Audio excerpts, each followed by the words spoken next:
সুপ্রিয় দর্শক শ্রোতা, অন্তর্বর্তীকালীন সরকার সরকারি চাকরিজীবীদের জন্য যে মহার্ঘ ভাতার ঘোষণা দিয়েছেন সেটা কিন্তু অত্যন্ত গুরুত্বপূর্ণ এবং ইতিবাচক।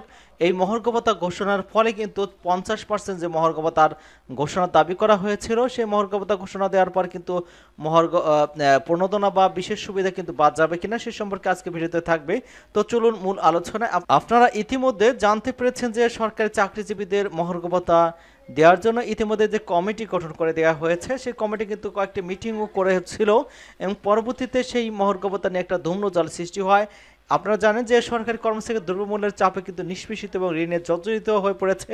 তাদের বাঁচাতে এই মুহূর্তে কিন্তু 50% মহার্ঘ ভাতা খুবই জরুরি এবং কর্মচারীদের দাবি কিন্তু 50% মহার্ঘ ভাতা দিতে হবে।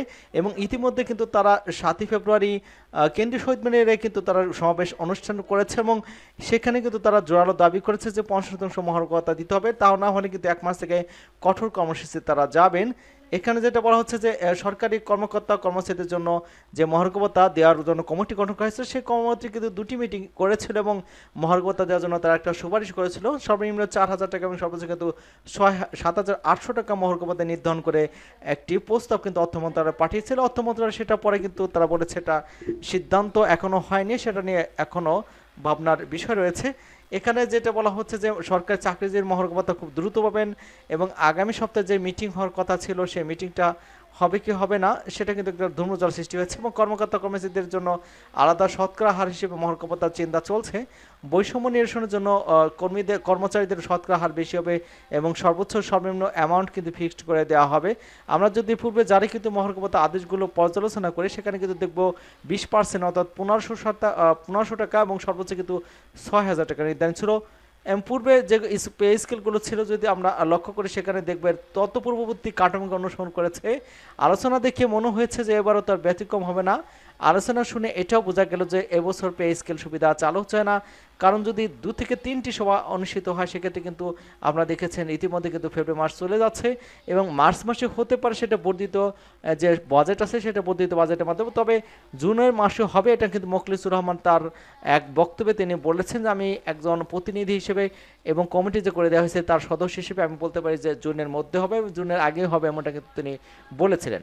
এবং এখানে যেটা বলা হচ্ছে যে পূর্বে যে পে স্কেলে শতকরা হার ছিল, হ্যাঁ জাতীয় বেতন স্কেলে আওতাভুক্ত সরকার, আধা সরকারি স্বায়ত্তশাসিত সংস্থা, রাষ্ট্রায়ত্ত ব্যাংক, অধিলগ্ন প্রতিষ্ঠানসমূহের সকল কর্মকর্তা কর্মচারী এবং সামরিক বাহিনীর সকল সদস্যকে অন্তর্বর্তীকালীন ব্যবস্থা হিসেবে কিন্তু মূল বেতনের 20% হারে সর্বনিম্ন 1500 এবং সর্বোচ্চ কিন্তু 6,000 টাকা মহার্ঘ ভাতা প্রদানের সিদ্ধান্ত গ্রহণ করেছিল। এখানে শতকরা হার বা পার্সেন্টেজ আকারে ছিল যতক্ষণ পর্যন্ত না মূল বেতনের বৈষম্য দূর হয় ততক্ষণ পর্যন্ত কিন্তু সরকার যে সুবিধা দেখ না কেন তা কিন্তু তাতে বৈষম্য থেকেই যাবে। আমরা যদি সেই প্রজ্ঞাপনটা লক্ষ্য করি যে 2013 সালে সেখানে আমরা দেখতে পাচ্ছি যে সর্বনিম্ন 1500 টাকা এবং সর্বোচ্চ কিন্তু 6,000 টাকা নির্ধারিত ছিল এবং এখানে কিন্তু কারা কারা আওতাভুক্ত ছিল সেটা কিন্তু স্পষ্ট করে বলা হয়েছিল এবং জুলাই মাস থেকে সেটা কার্যকর হয়েছিল। এবছর আশা করা যায় যে জুলাই মাস থেকে বা আগামী বাজেট থেকে সেটা হবে এমনটা কিন্তু আশা করা যাচ্ছে। আপনারা ইতিমধ্যে জানতে পেরেছেন যে 15 সদস্য বিশিষ্ট একটা কমিটি যে 11 থেকে 20তম গ্রেডের যারা কর্মচারী ফর্ম রয়েছে তাদের পক্ষ থেকে কিন্তু প্রধান উপদেষ্টার সাথে দেখা করার জন্য তারা গিয়েছিল এবং তারা ইতিমধ্যে কিন্তু একটা স্মারকলিপি দিয়েছেন এবং আশ্বাস দিয়েছেন যে এটা সমাধান করার জন্য।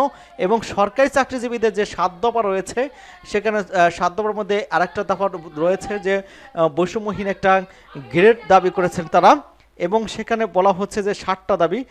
এক, যে বৈষম্যহীন নন পে স্কেল বাস্তবায়নের লক্ষ্যে পে কমিশন গঠন করতে হবে। পে স্কেল বাস্তবের পূর্ব পর্যন্ত অর্থবর্তীকালীন সময়ের জন্য 50% মহার্ঘ ভাতা প্রদান করতে হবে।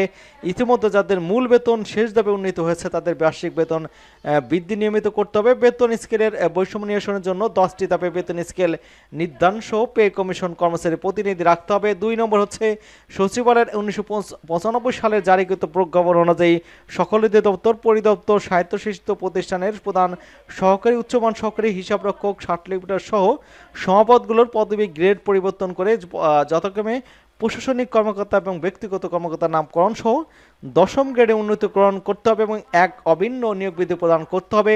দাবি নম্বর 3, 2015 সালে পে স্কেলের গেজেট হন কিন্তু 3টি টাইম স্কেল ছিল, সেই 3টি টাইম স্কেল সিলেকশন গেট পুনর্বল সহ বেতন জ্যেষ্ঠতা পুনর্বহল এবং সকল স্বায়ত্তশাসিত প্রতিষ্ঠানে গ্র্যাজুয়েটের পাশাপাশি পেনশন প্রবর্তন সহ বিদ্যমান গ্র্যাজুয়েটি আনুতোষিক হার 90 এর স্থলে 100% নির্ধারণ এবং পেনশন গ্র্যাজুয়েটি 1 টাকার মান কিন্তু কমপক্ষে 500 টাকা নির্ধারণ করতে হবে।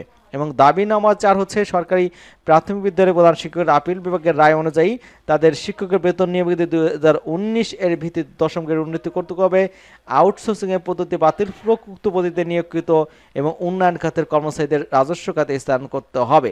এমনভাবে কিন্তু 7টা দাবি তাদের পক্ষ থেকে করা হয়েছে।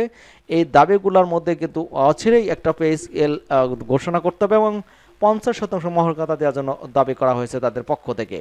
আশা করি আপনারা বুঝতে পারছেন। সকলকে ধন্যবাদ জানাচ্ছি এবং আমাদের চ্যানেলকে যারা এখনো সাবস্ক্রাইব করেনি চ্যানেলটি সাবস্ক্রাইব করে আমাদের সাথেই থাকুন।